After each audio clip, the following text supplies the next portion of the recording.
لوگوں کے درد کو بھی سمجھ. اولیاء چشت میں جس بزرگ نے اپنے زمانے میں بڑا عروج پایا ان کا نام خواجہ قطب الدین بختیار کاکی ہے. سب بولیے رحمت اللہ تعالی علیہ. خواجہ قطب الدین یہ شہزادے تھے اور مرید ہوئے تو خواجہ معین الدین صاحب کے ساتھ ہی آ گئے دلی میں. خواجہ معین الدین صاحب کی بھی کیا بات، عطائے رسول ہند الولی، اور ان کے مرید تھے بابا فرید الدین گنج شکر رحمت اللہ علیہ. اور مجھے اللہ جانتا ہے مجھے عشق کی حد تک پیار ہے بابا فرید صاحب سے، بڑا میرا درد ان کے ساتھ. اور میں جتنا اس صوفی کو پڑھتا ہوں کم ہی لوگوں کو میں نے پڑھا ہے. حضرت بابا فرید کے پیر اور خواجہ معین الدین صاحب کے خلیفہ کیا نام ہے؟ خواجہ قطب الدین. مکتب میں پڑھنے گئے نا پہلے دن، 4 سال کی عمر تھی، تو قاری صاحب نے الف با تا سا پڑھایا تو انہوں نے 15 سپارے قرآن پاک کے سنا دیے. تو کہنے لگے بیٹا تجھے کیسے آئے؟ کہنے لگے میری اماں 15 سپاروں کی حافظ ہے، وہ سارا دن قرآن پڑھتی رہتی تھی، مجھے سن سن کے یاد ہو گیا ہے.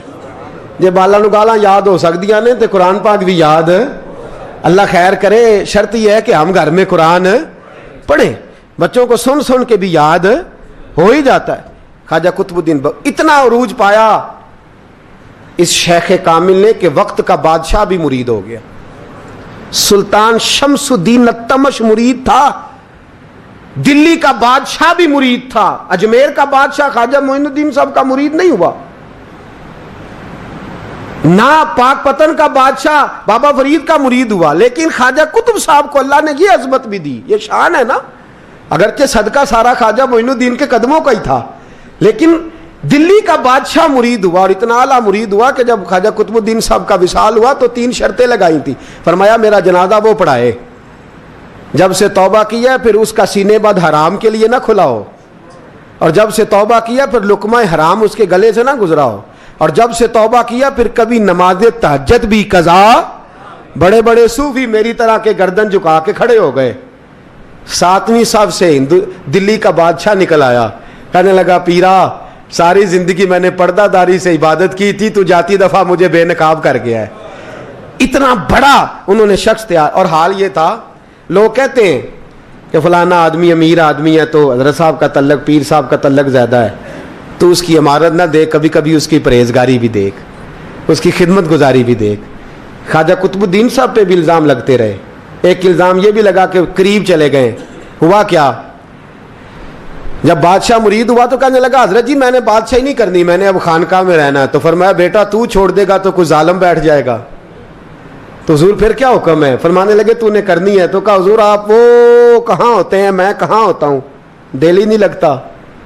آپ فرمانے لگے میں ڈیرا اٹھا کے تیرے قریب لے آتا ہوں. خواجہ صاحب 1 کلومیٹر کے فاصلے پر ڈیرا اٹھا کے لے آئے. فرمانے لگے میں تیری تربیت کرتا رہوں گا، تو مخلوق کا بھلا کرتے رہنا. صلی اللہ علیہ، تو حضور کی امت کا اللہ اکبر. وہ قریب، اس وقت بھی لوگوں نے بڑی باتیں کی کہ دیکھو جی بادشاہ تھا نا تو پیر صاحب ہی نیڑے آ گئے.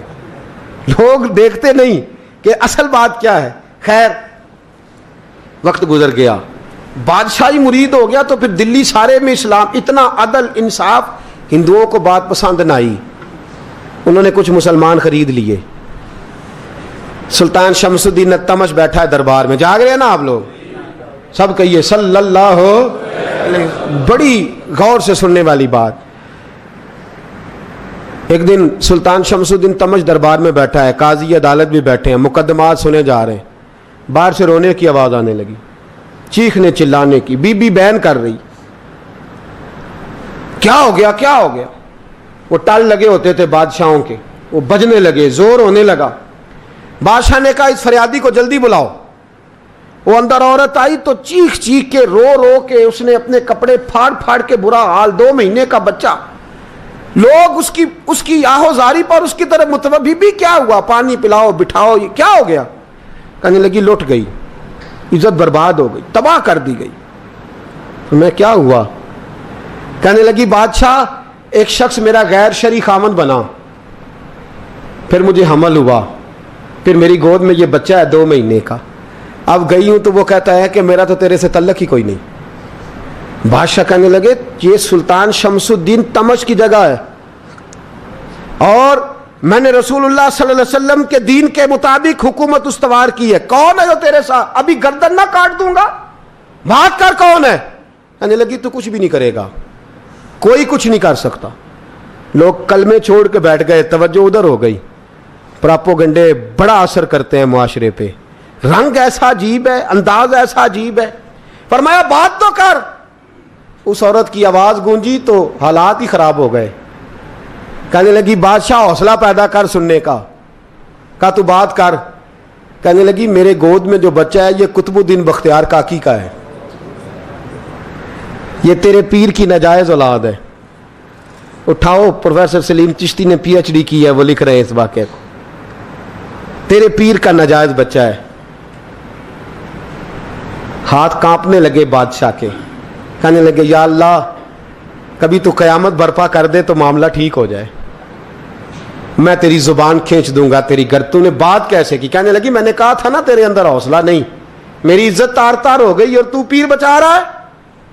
اللہ اکبر. سلطان شمس الدین تمش آسمان کی طرف دیکھ کے کہنے لگے مولا مجھ مجرم کو جس کی برکت سے اٹھا کے تو نے مسجد میں پہنچایا, آج مجھے تو نے کس امتحان میں ڈال دیا؟ یہ کیا رنگ تو نے زندگی کا بنایا ہے؟ کہنے لگی بلا اسے, اڑا اب گردن. اللہ اکبر. خواجہ قطب الدین بختیار کاکی, ذرا اس جگہ پہ اپنے آپ کو کھڑا کر کے دیکھ میرے دوست. جو شخص دلی کے بازار میں نکلے تو دکانیں بند ہو جائیں, عورتیں گھروں میں گھس جائیں, جس کے نام پر چرچے ہوں دین کے, وہ شخص لاٹھی ٹکاتا ٹکاتا. عرس منانے آسان ہے, ڈھول ڈمکے کر کے گھروں کو جانا آسان ہے, پر ذرا ان کی راہوں کا مسافر تو بن انہوں نے انداز کیا اختیار کیا. حضرت خواجہ قطب الدین بختیار کاکی, خبر پھیل گئی. اتنی شہرت پاکیزگی کی نہیں ہوئی تھی جتنی اس جرم کی ہوئی.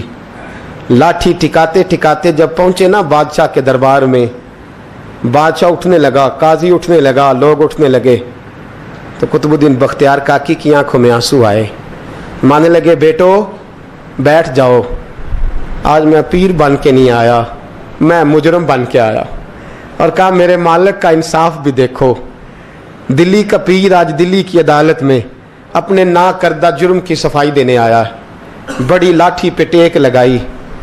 دلی کی گلیاں بھی روتی ہیں کہ یہ کیا رنگ, اللہ یہ تیرا کیا رنگ ہے. یہ تے میں گڈی تے ہاتھ ڈور سجن دے, او جنج رکھے اونج رہنا ہے, واجب نہیں جے وچ شریعت, مندہ خسم نو کہنا اے تن میرا کنگھی ہووے. میں زلف سجن دی واواں, پوش میرے دی جتی بن جائے, میں یار دی قدمی آواں. مارو مارو مینوں مار مکاؤ, کوئی یوزر نہ پیش لے آواں, جے سونا ہی میرے دکھ وچ راضی, جے سونا ہی میرے دکھ وچ راضی, تے میں سکھ نو چلے ڈاواں. پر یار فریدا کدی مل پے سونا,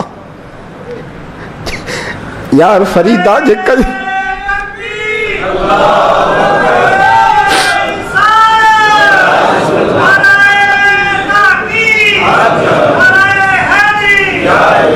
یہ کدی مل پہ سونا, بس انہوں رو رو حال سناواں. ٹیک لگائی ہے. کہنے لگی بی بی بول دے گواہی. کہنے لگی بی بی رب جانتا ہے, رب کا رسول جانتا ہے, پر میں تجھے نہیں جانتا, تو کون ہے؟ کہنے لگی اچھا وہ لوگوں کو بھیج کے تہجد کے بہانے پچھلے دروازے مجھے اندر بلانا, رب تیرا بھول جانا. پھر رونے لگی, پھر مکر کرنے لگی. مجھے بتائیے ایسا کوئی مقدمہ ہو تو لوگ کیا کہتے ہیں؟ یکدم حالات بدلتے ہیں کہ نہیں بدلتے؟ دلی کا ماحول ہی بدل گیا, سارا رنگ ہی بدل گیا. وہ عورت تو ہندو تھی, اس نے تو جھوٹ موٹ کے کلمے بھی پڑھ رکھے ہیں. اللہ اکبر. خواجہ صاحب پوچھتے ہیں گواہ ہے کوئی تیرے پاس؟ تو 4 کلمہ پڑھنے والے کھڑے ہو گئے. اللہ کرے کلمہ پڑھنے والے بکا نہ کریں, آمین تو کہیں. وہ کھڑے ہو کے کہنے لگے ہاں ہم نے آتے بھی دیکھا ہے, جاتے بھی دیکھا ہے. خواجہ قطب الدین صاحب نے نظر عثمان کی طرف اٹھائی, کہنے لگے اچھا جو تیری مرضی, میں گڈی تے ہاتھ ڈور سجن دے, وہ جنج رکھے اونج رہنا ہے, واجب نہیں وچ شریعت, مندہ خسم نو کہنا. کہنے لگے سلطان یار ایک رات کی مہلت نہیں دے دیتا؟ میں سویرے سلطان بھی رو پڑا کہ پیر صاحب میں نوکر اور میں بولتے اچھا حضور جیسے مرضی. باہر نکلے. خادم کہنے لگا حضور سواری پہ بیٹھ جائیں. وہ ماننے لگے نہیں یار آج پیدل جانا ہے. اس دلی کے چونکوں نے مجھے بڑی سلامیاں دی ہے, ذرا میں دیکھوں تو صحیح دلی کے بازار میری رسوائی پہ کیا کہتے, مجھے ذرا یہ پتھر بھی کھانے دے. ان کا ذائقہ بھی. پیدل گئے. دنیا سو گئی تو دلی کے بادشاہ نے اجمیر کی طرف منہ کیا. خواجہ معین الدین حیات تھے. بے خبر ہو جو غلاموں سے وہ آقا کیا ہے, بے خبر ہو جو غلاموں سے وہ منہ کیا. کہنے لگے معین الدین میں کوئی لوارث تو نہیں نا, میں کوئی لوارث ہوں کہ یہاں جو میرے ساتھ مرضی ہو جائے. تیری مجبوریاں درست مگر تیرا وعدہ تھا ساتھ دینے کا وقت آیا ہے. میں کوئی لوارث نہیں کہ اب تو اجمیر میں بیٹھا رہے اور میں دکھ سارا اکیلے برداشت کروں. بڑھاپے کا مجھے بھی پتہ ہے, کمزوری کا مجھے بھی پتہ ہے, ذوف کا مجھے بھی پتہ ہے, پر تتی تھوڑے تھکڑے خاندڑیاں, میں بھی تو تیرے نام تو مفت بھی خاندڑیاں. مجھے بھی تو پتہ ہے نا منم غلام نے علی حیدریم قادریم تمز احمد رضا خامی زنم. میں نے بھی تو اپنا نام نہیں نا جپا, تیرا ہی جپا ہے ساری زندگی. یہ لفظ کہے, کہتے میں رویا. آنکھ لگی تو حضرت خواجہ معین الدین صاحب خواب میں ملے. کہنے لگے قطب الدین میرا انتظار کرنا, میں پہنچ رہا ہوں. میرا انتظار کرنا, میرا انتظار. کیا کہا میاں صاحب نے؟ کہتے ہیں مالی دا کم پانی دینا, پھل کچے ہون یا پکے, اے پیر مرید دے سر تے ہی رہندا ہے, جھوٹے ہون یا سچے. میں آیا, فکر نہ کرنا. حضرت سویرے اٹھے, پھر گئے عدالت. پھر کہا نام بھائی پروٹوکول, مجرموں کا پروٹوکول نہیں ہوتا, میں اکیلا جاؤں گا. جس کے آگے پیچھے نعرے ہوتے تنے تنہا. 2-4 منٹ زیادہ لے لوں آج آپ حضرات. کہتے میں پہنچا عدالت اور جا کے جب کہا نا کہ ہاں جی حضور بتائیے, گواہ بھی خلاف ہے, مقدم بولیں, تو کہنے لگے مجھے میرے شیخ نے حکم دیا ہے کہ میرا انتظار کرنا. پھر وہ جو باتیں کرنے والے تھے کہنے لگے جی کون گیا تھا اجمیر, کون آیا ہے وہاں سے, ہمیں روحانی باتیں نہ بتائی جائیں. یہاں سے تو ایک دن میں پہنچا نہیں جا سکتا, ٹرین بھی 36 گھنٹے لیتی ہے دلی سے جانے میں. تو کہا یہ کیسے ہو سکتا ہے, کوئی رات کو رات آپ کو خبر ہو گئی, آپ کیس کو لمبا نہ کریں. بادشاہ مرید ہے, لگتا ہے کہ یہ راتوں رات بھگا دے گا پیر کو. اتنی باتیں خواجہ صاحب نے سنی. جب بے گناہ آدمی کو یہ باتیں سننی پڑتی ہیں پھر دل بڑا ٹوٹتا ہے, پھر بڑی تکلیف ہوتی ہے. حضرت کہنے لگے یارو تمہاری مرضی. شمس الدین تمش کی آواز گونجی. فرمایا جیسے انہوں نے کہا ویسے کیا جائے گا. 3 دن کے لیے عدالت برخاست کر دی جاتی ہے. چیم گوئیاں ہونے لگی, پھبتیاں کسی جانے لگی. تیسرے دن شام کا وعدہ تھا, چوتھے دن عدالت جانا تھا. قطب الدین بختیار کاکی کے پاس لوگ آ کے افسوس کرتے تو آپ بولتے نہیں. یہاں تو لوگ صفائیاں دیتے ہیں, بولتے نہیں. فرماتے یار میں گڈی تے ہاتھ ڈور سجن دے, وہ جنج رکھے, میں اونج ہی رہنا ہے, جیسے اس کی مرضی ویسے. جیڑیاں گڈیاں آپ پہ اڈیاں ہو نہ چڑھن اونچائیاں, وہی گڈیاں اونچیاں اڈیاں جڑیاں سائیاں آپ چڑھائیاں. فرمایا ٹھیک ہے جیسے وہ رکھے, میں راضی ہوں. اللہ اکبر. تیسرے دن کی مغرب کا وعدہ تھا. جب مغرب کا سورج ڈوب گیا نا, بڑے قافلے اجمیر سے آئے پر معین الدین نہ آیا. وعدہ کیا تھا یار نے, آؤں گا دن ڈھلے. وہ خواجہ غلام فرید صاحب رحمۃ اللہ تعالیٰ علیہ فرمایا کرتے تھے نا, کوا کھانے لگا آنکھیں تو کہنے لگے کاغا اے تن سارا ہی کھائیو, میرا چن چن کھائیو ماس, میرے 2 نین نہ کھائیو, مینو پیا ملن دی آس. نے کہا سارا کھا جا, آنکھیں چھوڑ دے. اس نے کہا تھا میں آؤں گا, انتظار لمبا ہو گیا ہے پر میری امید تو نہیں نہ ٹوٹی. مغرب کی اذان ہوئی تو لوگ کہنے لگے لو جی اب بس ہو گئی. خواجہ قطب الدین صاحب نے اللہ اکبر کہہ کے مغرب کی جماعت جب میدان میں کھڑی کی تو اپنی بھی چیخ نکل گئی, آئے نہیں. لیکن جب نماز کا سلام پھیرا تو خواجہ معین الدین صاحب کی 2 رکعتیں ابھی باقی تھیں. خواجہ صاحب پیچھے نماز پڑھ رہے ہیں, سلام پھیرا اور نماز کے بعد جب اٹھے نا تو خواجہ صاحب کے سینے کے سینہ لگا. تو کہا حضرت جی میں شہزادہ تھا, آپ نے کہا تھا خشک روٹی کھانا تو میں نے خشک کی کھائی ہے, آپ نے کہا تھا فاقے کرنا تو میں نے کیے ہیں, آپ نے کہا وطن واپس نہیں جانا تو میں نہیں گیا, حضور اس امتحان کا آپ نے بتایا ہی نہیں تھا, یہ مجھے بتا جاتے, اب اس سفید داڑھی سے میں جواب دیتا پھروں. خواجہ معین الدین صاحب نے جھٹکا, پیچھے ہٹ, تو زیادہ عزت والا ہے کہ یوسف زیادہ عزت والا تھا؟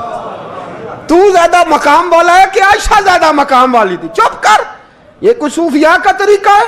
چپ کر. عرض کی حضور غلطی ہو گئی, میں پہلے نہیں رویا, تو ملا ہے تو رویا ہو, میں پہلے نہیں تڑپا, میں نے شکوا نہیں, تو ملا ہے, اپنا ہی کو ملے تو دکھ یاد آتے ہیں نا. فرمایا چپ کر, جا سلطان سے کہہ دے سویرے نماز کے بعد عدالت لگا دے. سویرے جب عدالت لگی نا تو خواجہ معین الدین صاحب بازو پکڑا خواجہ قطب صاحب کا, نکلے تو دیکھا لائنیں لگی ہیں, مجمع لگا ہے, آنکھوں میں آنسو آ گئے. کہا حضور آپ کیوں روتے ہیں؟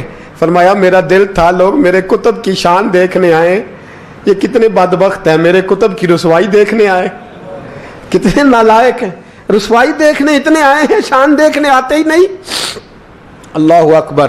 جب میدان لگا خواجہ صاحب پہنچے, عورت کو کہنے لگی اللہ سے ڈر جا, وقت تھوڑا ہے, تو مر جائے گی. کہنے لگی مجھے داستانیں نہ سنائیں. قاضی صاحب سے کہنے لگے قاضی صاحب آپ حقیقت حال سے آگاہ ہیں, خیال کریں. کہنے لگے خواجہ صاحب دلیلیں نہ دیں, گواہ لائیں, واز نہ کریں. خواجہ صاحب رحمت اللہ علیہ کہنے لگے گواہوں کو بلاؤ. گواہ آئے تو خواجہ معین الدین صاحب نے نظر, تم ہو میرے کتب پر, میرے کتب کے جرم کے گواہ. ان کی زبانیں کانپنے لگی, ہاتھ کانپنے لگے, میں بولتے کیوں نہیں؟ جب ان کی نظریں جھکی تو بادشاہ کہنے لگا اگر اب تم نے گواہی نہ دی تو تمہیں میں مجرم بنا کے 80 کوڑے ماروں گا. کہنے لگا جی دیکھا ہے, جی دیکھا ہے ہم نے تہجد کے وقت. جب سب گواہیاں پوری ہو گئیں, عورت بھی تڑپ رہی ہے, رو رہی ہے, 2 مہینے کا بچہ گود میں ہے. اب بولیے بولیے, علماء ظواہر بھی کھڑے ہیں, حسد کرنے والے جلنے والے بھی کھڑے ہیں, ہندو تو ویسے ہی تالیاں بجا رہے ہیں. اجمیر کا بوڑھا, اور یہ آخری پھیرا تھا خواجہ معین الدین کا دلی میں. اس کے بعد ظاہراً دوبارہ نہیں آئے, اٹھے لاٹھی ٹکاتے ٹکاتے, اور میدان کے اندر جا کے نا, بڑے میدان میں مجمع تھا, سر سجدے میں رکھا. کہنے لگے یا اللہ میں ہندوستان مرضی سے نہیں آیا, تیرے رسول کا بھیجا آیا ہوں. پھر اٹھے اور کہنے لگے مولا تیرے نبی کا فرمان ہے کہ میری امت کے علماء بنی اسرائیل کے نبیوں کی طرح ہوں گے. اگر یوسف کے لیے بچہ بول سکتا ہے تو میرے کتب کے لیے بھی بولنا چاہیے. اگر یوسف علیہ السلام کے لیے بول سکتا ہے تو میرا قطب الدین بھی سچا ہے. اس کے لیے پھر اٹھے, اس بی بی کی طرف بڑھے. لوگ کہنے لگے نہ جانے اب کیا ہوگا. جب اجمیر کے بادشاہ نے, عطا رسول نے, ہند الولی نے, امام الاولیاء نے کپڑا کھینچا اور کہنے لگے وہ بچے تو جانتا ہے نا تیرا باپ کون ہے, 2 مہینے کا بچہ. جب نانا بولا تو بی بی کہنے لگی اب کیا کر رہے ہو, بچے بھی کبھی بولے ہیں؟ میں بی بی چپ کر, ان اللہ علی کل شیء قدیر, میں کمزور رب کا ماننے والا نہیں, قدرتوں والے رب کا ماننے والا ہوں. وہ چاہے تو بچے بھی بولتے ہیں. قرآن کہتا ہے حضرت عیسیٰ بولے تھے انی عبد اللہ آتانی الکتاب. مریم بھی تو ولی اللہ تھی, وہ نبی تو نہیں تھی. اگر ولی اللہ بنی اسرائیل کا ہو بچہ بول سکتا ہے, تو اگر ولی اللہ محمد عربی کی امت کا ہو تو بچہ پھر بھی بول سکتا ہے. یوں کپڑا ہٹایا, بچہ بول. 2 مہینے کا بچہ ماں کی گود میں اٹھ کے بیٹھ گیا, اور بچہ بول کے کہنے لگا السلام علیکم یا ولی اللہ. جب یہ لفظ ادا کیے تو نعرے لگنے لگے, لوگ رونے لگے. بی بی بے ہوش ہو کے گری, فرمانے لگے مجھے سلام نہ کر, میرے کتب کی بات بتا. کہنے لگا قسم ہے اللہ کی عزت کی, وہ سامنے مجمع جو سردار بیٹھا ہے وہ میرا باپ ہے. قطب الدین تو بے گناہ ہے, قطب الدین تو بے گناہ ہے, میرا باپ تو وہ بیٹھا ہے. یہ قاضی بھی سازش میں شریک ہے, کئی مسلمان خریدے گئے, یہ گواہ خریدے گئے. جب گواہی ہو گئی, بچہ یہ لفظ کہہ کے اللہ اکبر کہتا ہوا پھر چپ کر گیا. خواجہ قطب الدین صاحب کا بازو پکڑا, خواجہ معین الدین صاحب نے مجمع سے باہر نکلے. لوگ کہنے لگے حضور آپ کچھ بولتے نہیں. فرمانے لگے جس نے بولنا تھا وہ بول چکا ہے, جس نے بولنا تھا وہ جو جادو, وہ جو سر چڑھ کے بولے. فرمایا تم نے افواہوں پہ نظر رکھی اور میں نے اللہ کی قدرت پہ نظر رکھی. تم نے اس کے کردار کو جھنجھوڑا اور میں نے اس کے کردار کو تعمیر کیا. حضرت سلطان شمس الدین تمش بھی پیچھے دوڑے, کہا حضور کہاں لے جا رہے ہو؟ اور میں کتب میرا آیا, میں جمائر ساتھ لے کے جا رہا ہوں. اب میں نے اپنا بچہ تمہارے سپرد, اب میرے پاس رہے گا. تم نے ستایا میری اولاد کو, اب یہ میرے پاس رہے گا, میں نے نہیں تمہیں دینا. لوگ راہیں بچھا کے, نظریں بچھا کے بیٹھ گئے, پاؤں میں گر گئے, کہنے لگے حضور ہمارے لیے نہیں, رسول اللہ کے دین کے لیے, ہمارے لیے نہیں, تعمیر شریعت کے لیے, ادائے سنت کے لیے چھوڑ جائیے. خواجہ صاحب کہنے لگے قطب الدین جا, تجھے چھوڑ کے جاتا ہوں, اب قیامت تک کوئی تیری رسوائی کی جرت نہیں کر سکے گا. عزیز یاد رکھ, نہ افواہوں پہ لگا کریں, نہ کسی برادری, کسی قوم, کسی شخص کے بارے میں ایسی باتیں. یہاں تو لوگ گڑ گڑ کے چیزیں لاتے, گڑ گڑ کے چیزیں لاتے, اور جن کی ہیں ان کے پاس بڑے دلائل ہیں اپنی صفائی پیش کرنے کے لیے. جو غربا مساکین ہوتے ہیں,